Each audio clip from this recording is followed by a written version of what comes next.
Want to remove an old post from your Instagram feed? This video shows you how to do it on your Android phone in under 1 minute. First, you will need to open the Instagram app and navigate to your personal profile to see all of your posts. Now, you must find and tap on the specific photo, video, or carousel post that you would like to remove.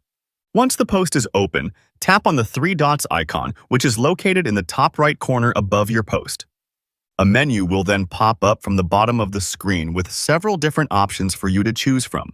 From this menu, you can simply tap the red delete option to permanently erase the post from your profile. Alternatively, you could choose the archive option to just hide the post from your profile without deleting it. If you choose to delete, you will need to tap delete one more time to confirm that you want to remove it forever. Subscribe for more short and concise videos that get you what you need to know in under 1 minute.